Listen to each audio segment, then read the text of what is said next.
Today we are going to be talking about the first quarter of 2020 in the markets. And I did a conference call the other day where we looked at COVID-19. We're going to send out the replay of that tomorrow and some of the things that you can be doing personally as an investor, and just gave some reference points. But today we're going to really dig into what happened, what the expectations are, and hopefully we will be able to shed some light on what's going on. So this is what we're going to cover today. The markets in review. We'll look at equities, fixed income, real assets. We'll take a look at the global outlook and then the volatility that we have been experiencing. So this right here looks at the resilience of the U.S. stock market during difficult times. And as you can see, we've been through many events over the years that have had really negative impacts on the markets, both with pandemic type of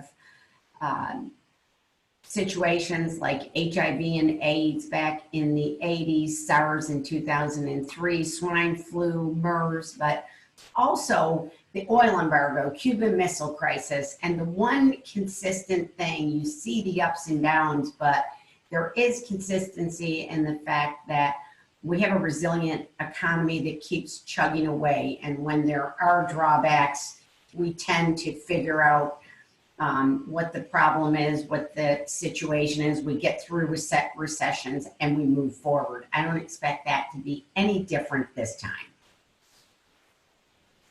So this right here gives the, I'm going to ask everybody to mute if you're not already muted, so we don't have any background noise, and then we can open it up at the end for questions. So this slide here looks at the difficulty of market timing, and I alluded to this at our conference call the other day, but this shows what happened if you stayed invested for the 10 years ending March 31st of 2020. So from March 31st of 2010 to March 31st of 2020. And if you had a $1,000 investment, that would have grown to $2,721 if you were invested in the S&P 500. So we're just looking at one sector here. If you missed the best 10 days, your investment return would have been cut in half.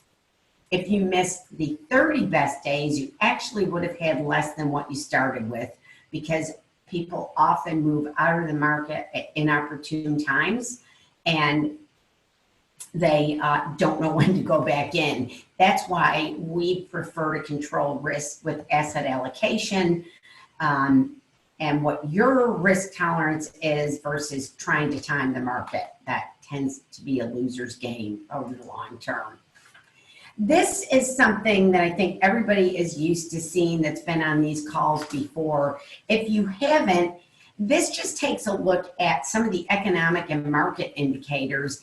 And as you can see, this one, the 3-month trend, you can see that market volatility was off the charts. That is because when the virus hit the US and we realized what a serious problem it was going to be, people panicked, there were sell-offs, and the volatility of the market went way up. Today it's back in the 38 range, which is much more in line with the typical ranges. You can see US Treasuries are well below normal 10-year rates. Home prices and inflation are both under control and within normal limits. We had very low unemployment prior to March. We expect this to surge, and we're going to see this way off the charts next month or next quarter when we take a look at the quarterly review. The economic expansion will change dramatically because businesses have been forced to close and furlough and lay people off. So that is not that that can't turn around, but it is something that is going to be very different to see when we meet again to look at this in July. So here's looking at what the capital markets did in the first quarter. I don't think this is a surprise for anybody. The overall trend for all the asset classes were negative, except for the fixed income markets, which were up 3.1%. That's the only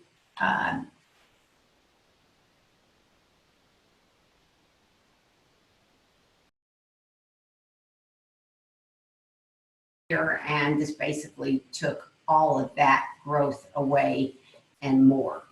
So then, you know, this goes out and looks at 3, 5, and 10 year.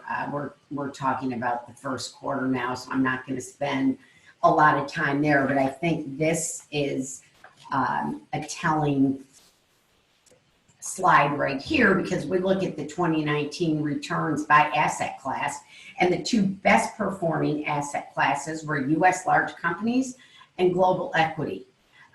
When you look at what happened in the first quarter, they held up better than some of the other asset classes like global REITs, infrastructure, commodities, all got hit a lot harder, but they still fell down pretty dramatically.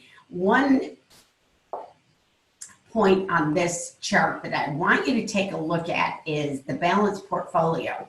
So the markets, individual sectors,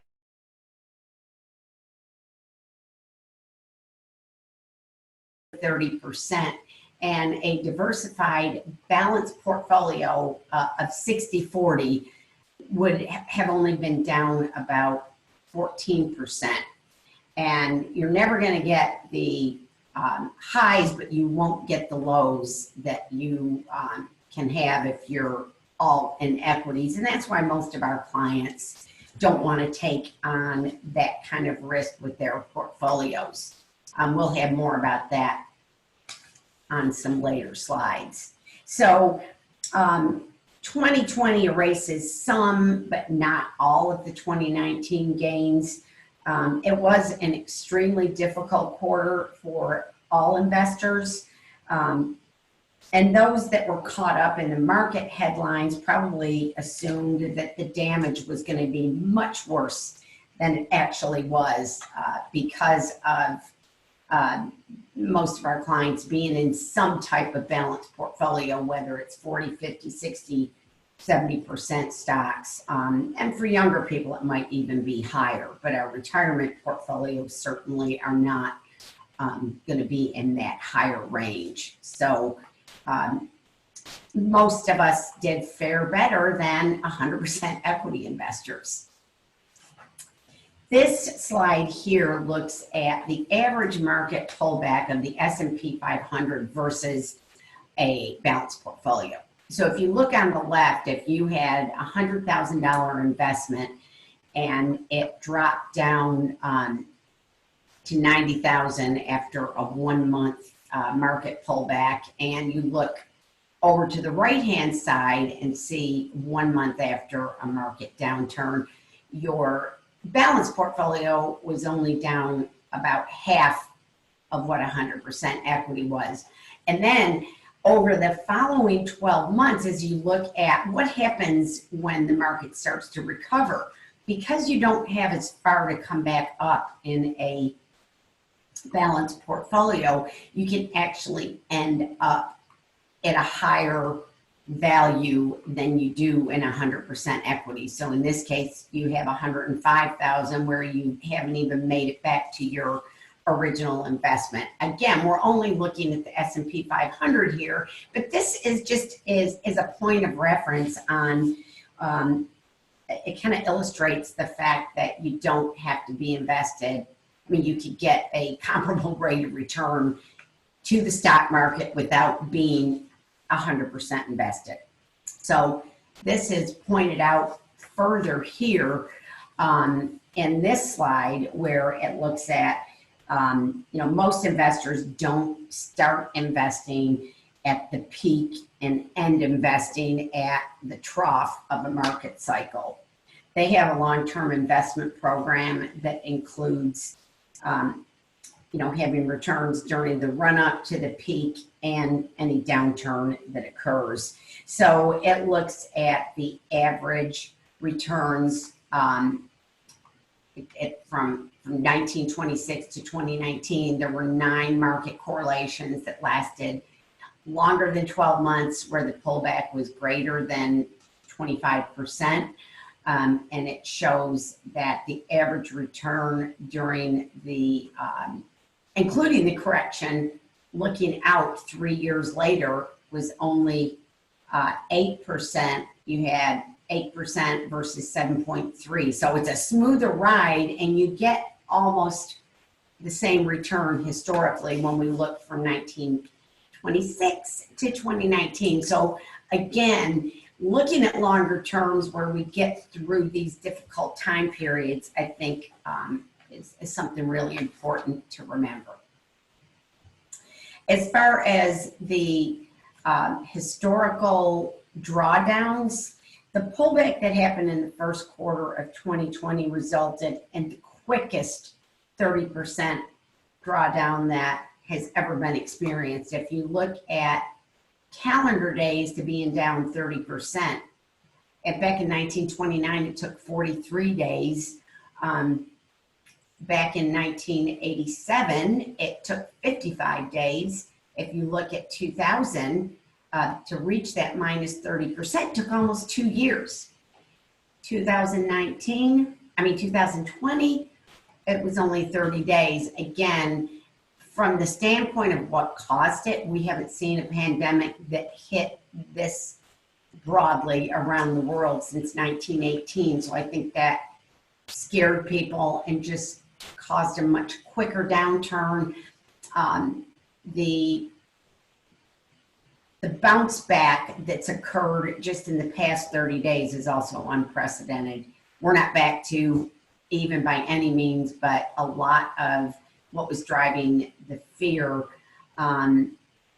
has subsided a little bit. The more information that we get in, the more the markets start to become more resilient. So this just looks at market swings in context from, I think, the talking heads, newspaper headlines. Everybody likes to hear how many points that the market went down. But as the market values have grown over the years, you need to look at percentages versus points. And a point to reference here, you look at 10/19/87.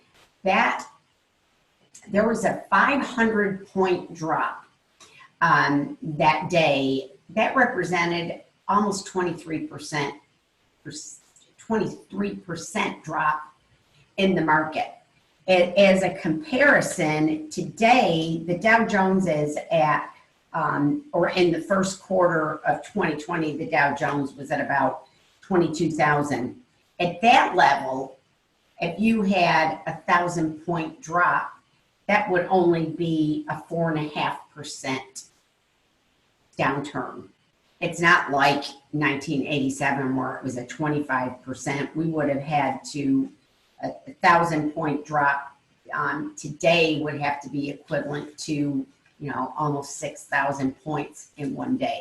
So I'm just pointing that out to put this points versus percentage in perspective. And pullbacks are temporary. As you can see, this gives the history of pullbacks by calendar year from 95 through 2020. And you can see in many cases, 2008 being an exception, to many of the years, but often the pull down, this was down 48. We ended up minus 37% in U.S. equity that year. But you look at 2009, the market dropped 27% and wound up 26. In 2011, the market went down as much as 19% and ended up positive for the year. Same in 2015, down 12%, and it was up 1% for the year. So it is, we don't know where this year is going to be. It went down as much as 34%, and now we're only down about 20%, and it's even less than that. This is just looking through March 31st. So, you know, when we look back historically, this just shows us that this too shall pass. We could wind up the year negative for 2020, but generally there is a light at the end of the tunnel after a big market downturn. We just don't know how long it's going to take.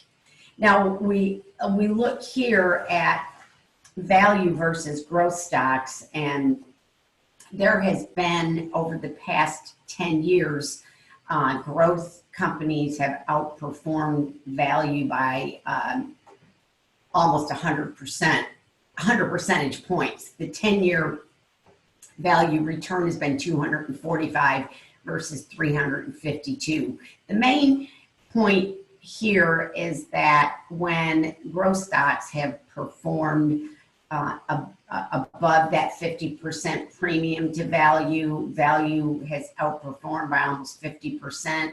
When they have outperformed below that 50%, below this orange line, growth tends to outperform value by 7%. Well, we've been up above this 50% line, so it's time for that to turn around too, and I think we'll see that sometime over the next year or two that value stocks are going to come back and provide a nice return, and that is a part of our overall portfolio, is to own both growth and value. So this looks at U.S. versus non-U.S. stocks, and the if you look at that price earnings ratio in this first column here, the U.S. is trading at a much higher price to earnings ratio. It's 19 times earnings, where emerging markets and the Europe and Asia and the Far East are just less expensive. They're more of a value, so to speak. If you go down to the third line, the dividend yield, the dividend opportunity is much greater on emerging markets and on international than it is in the U.S. The current dividend yield of the S&P is about 2%. So this is just a reason that it's important to have a diversified portfolio where you own U.S. and you own outside the U.S. along with emerging markets. And a lot of times people look at emerging markets as if it's one defined area that's somehow equal in representation. This right here looks at the largest emerging market countries and what percentage they represent. I think we're going to see this change as well, with China currently making up 40% of the MSCI Emerging Market Index, followed by Taiwan and South Korea. India makes up 7%. But the main point is, you know, the emerging market countries are wide and varied, and depending on whether they're an oil importer or exporter, has a big impact, especially with what's happened with oil prices. That was kind of the double whammy that we experienced after the market dropping and oil prices dropping to historical lows.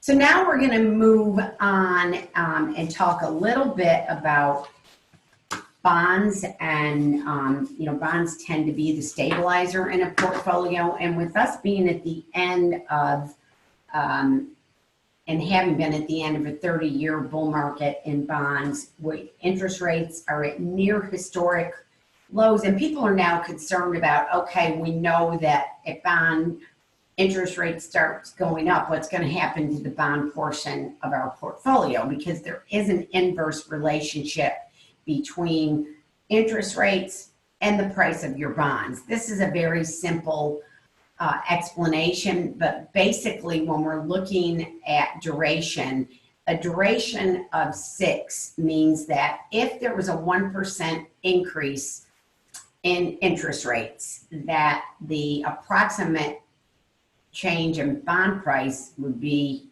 6%. So 1% times the duration. So a portfolio with a duration of 3 years is going to have half the fall in price because it's that much closer to maturity. But one thing people don't take into consideration often when they're looking at this formula is that, you know, what's the coupon payment? So in this example, a bond paying 4%, the price might have gone down, but you're still going to get that 4% return. So the total return is only down 2% instead of 6. And with widening spreads, there is increasing opportunities in the credit markets. And basically what this is looking at is the spread between investment grade and high yield. High yield tends to be a riskier asset class. And as those spreads widen, it creates opportunities, but it also is there's a lot of volatility that is associated with that credit spread. So if we look at this spreads and historic returns, this shows the difference between the spread of high yield or bonds that are BBB or below over treasury bonds. So the first column shows the average annual return of U.S. bonds here at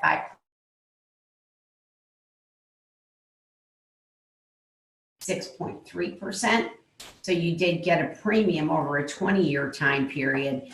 But when you look at going into the high yield bond market, where that spread is at its height, you know, there's the opportunity that your return on high yield bonds can be much greater here, showing that if you were 2 months before the peak and the difference, you know, you earn 6.7 versus 22.6. At the peak, the 1 year return was 4.7 versus almost 38%.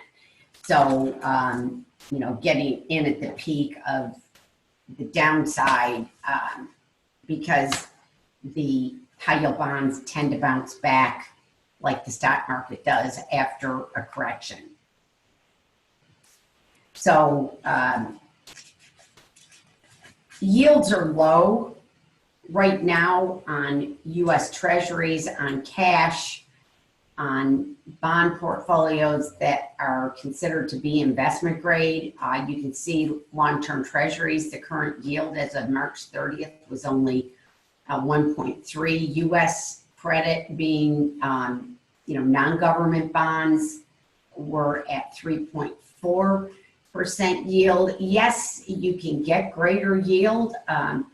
Global real estate is currently yielding 5.7. You look at emerging market debt being up 5.6 on global high yield. The current yield's 10.5 and U.S. high yield's at 9.5. But look at the bottom side of that graph.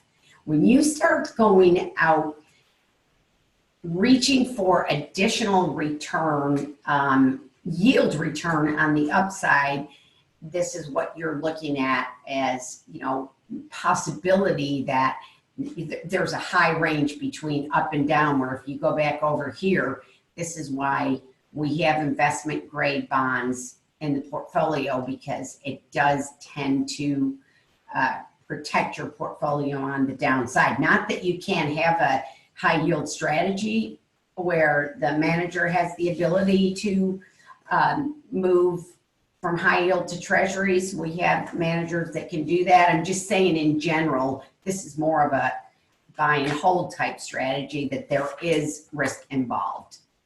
So and then looking at the correlation between, we sometimes, or almost all our portfolios have some type of real estate in them, and they do tend to be a diversifying factor and provide a nice yield, and can outperform U.S. equities during certain time sectors like 2003 to 2007. But there is a higher correlation these days. It doesn't protect you 100% of the time. Real estate got hit during the great recession that happened in 2008, and also everything got hit except for those short-term treasuries from the end of February through March of 2020. So that's it's just another case for diversifying. So as we start to wrap up here, we're gonna we usually look at Russell's puts this together for us. So we look at their global market outlook. COVID-19 has stalled the mini cycle rebound and made a global recession very likely. The duration due to this pandemic is unpredictable, but there's policy stimulus that is going on. There'll be pent-up demand from people not being able to get out of their house. So there is a good argument to be made that we will have a solid upswing once this global crisis is over and the virus threat clears, either through the proper being able to do the proper amount of testing in the United States, as well as, vaccines or any other medical intervention that can be done. And companies are working very hard on trying to come up with solutions. So the global stimulus in the U.S., they've committed in the trillions. This shows individual countries. The supranational, that it looks at the International Monetary Fund, the European Central Bank, and then individual companies themselves. The total is, $7.2 trillion, with the U.S., just the U.S. alone being $2 trillion. The last stimulus measures during the global financial crisis that occurred in 2008 were about $830 billion. So this is almost 3 times the stimulus, and this shows where the money is going. Large corporations trying to keep the airlines in business, small businesses to help with payroll and rent, etc. Government, public service, a lot for individuals as far as cash payments that went out, student loans being, the interest being furloughed for a few months, extra unemployment benefits. It's a package unlike anything that we have seen, and we don't at this point really know the long-term impact that's going to have on our economy. So anyways, that as we wrap this up, this looks at the market turns. The stock market tends to lead the economy in and out of the recession. The market tends to start going back up when people are still not feeling good or comfortable about it. This happened during the great financial crisis, as you can see down here. So if you're waiting for economic improvement, you may miss out. That's why, again, we talked about this the other day at our Carrie and my meeting last Friday, that if you have extra cash sitting around, it could be a good time to invest. Certainly not a great time to get out of the market. Generally, people cannot predict when the market exactly is going to turn, and they don't get in at the very bottom, and generally don't get out at the very top. So the upside of down using market volatility to tax loss harvest.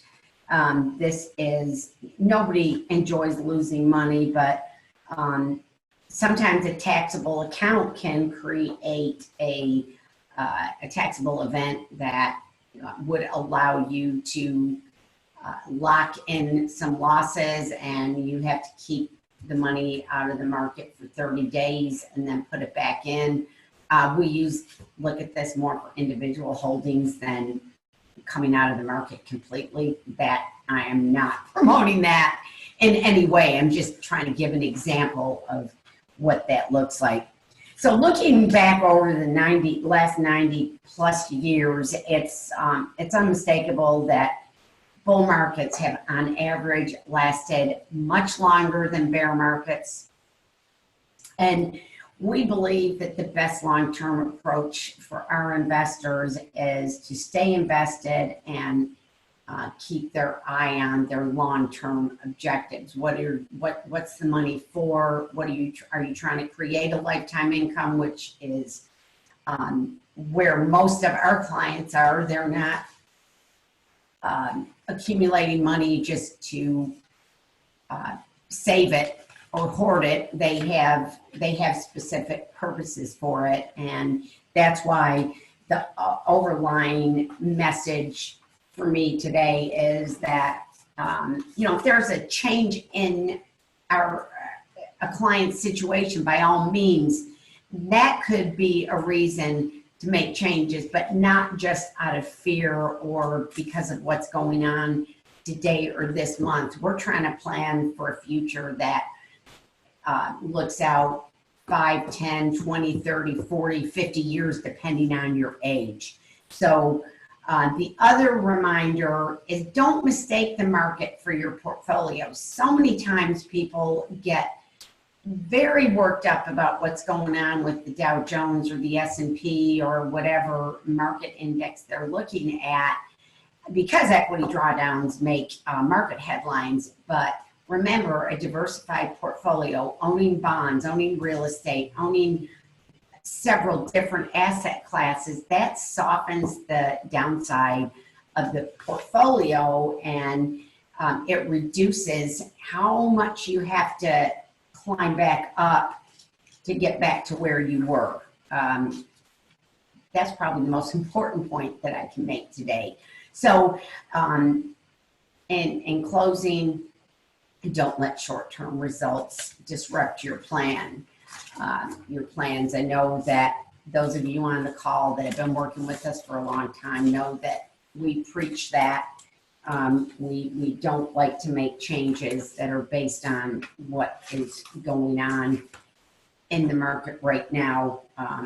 We do it to build out a portfolio that will last for your lifetime and beyond, if that's one of your goals. So this one was a little bit longer than usual. I usually am able to complete these economic outlooks in about 30 minutes, but there was a lot to cover, and just wanted to make sure that we made several points here. So I can briefly open it up for questions. If anybody has any questions, you can unmute yourself if you have a question to ask, and it's always, if you'd rather send a question via the chat feature, or feel free to just reach out to me by email, or I'm at the office today by myself.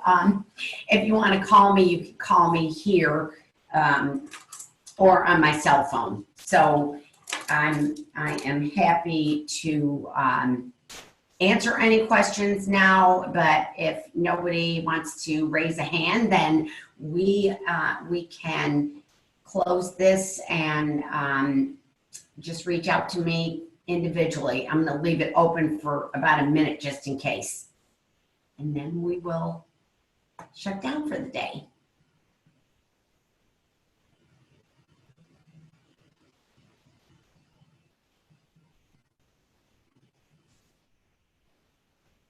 Kathy. Uh-huh. Can you hear me, Steve? Hey, Steve, how are you? I'm great. How are you? I'm good. Good to Yeah. hear from you. Well, all the way from Cape Town, South Africa. Yes, we are international today, thanks to you, Steve. Well, I don't have a question. All I do have is a big thank you for your expertise and your devotion to all of us and to your the work that you do, and it's greatly appreciated. Um, Clearly, the bottom line is don't move from your basic philosophy, despite the fact that we really don't know how long this pandemic will continue, and I guess we don't know what the ultimate economic effects are going to be. That's right. And but if we do look at all the other horrific things that have happened in the world, over the past century, we have a tendency to be resilient, and I have no doubt that this, not only that the coronavirus will be with us, but that we will be able to get it under control, and that everything that we're hearing from the economists, that even though it's going to be rough for the short term, that this pent-up demand and just being able to get back out into the world is going to have some positive effects when corporations can get their earnings back up. Certainly, there's going to be certain industries like the travel industry that are going to be hit harder. And then others that happened in 2001, post 9/11. It took the travel and hospitality industry several years longer than other parts of the economy. And there's likely that certain parts of the economy will benefit from what's happened. All of that is unpredictable, but after being in this business for 30 years and seeing all the ups and downs, I just feel like the best thing to do is to stick with your own personal plan rather than trying to figure out what's going to happen in the market. Do you think that, I don't know how much time you have, do you think that the looking at the US from this vantage, there seems to be such political uncertainty. There's such acrimony between the two different sides. It's almost do you think that will affect the economy? I think that's already been baked in. That's been going on since President Trump was elected. It's the two sides have been very far apart, and that is not anything that is new. So I think, the geopolitical and political environment in our country has been kind of on red warning from that perspective, the divisiveness between people that like Trump and people that don't. And I'm not making any commentary on that. It's just the way it is. So I don't think that maybe how the election is going to be carried out. Are we going to be able to go out and vote, or is it going to be all by absentee ballot? I think there are some unknowns there, but I don't, I think the market is, it's kind of forward looking, and this has already been baked into the risk. It could continue creating some volatility, but in other words, that's not something new that we are dealing with. Understood. Thank you. Uh-huh. Thank you, and thank you for your kind words. We greatly appreciate that. Excellent. Okay. See you soon. Okie doke. Anybody else have any questions, comments, concerns?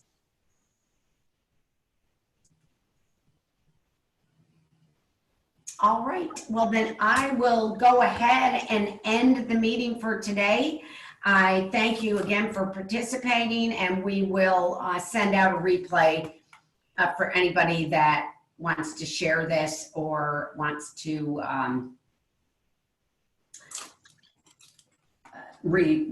go through any of the parts of this. Thank you.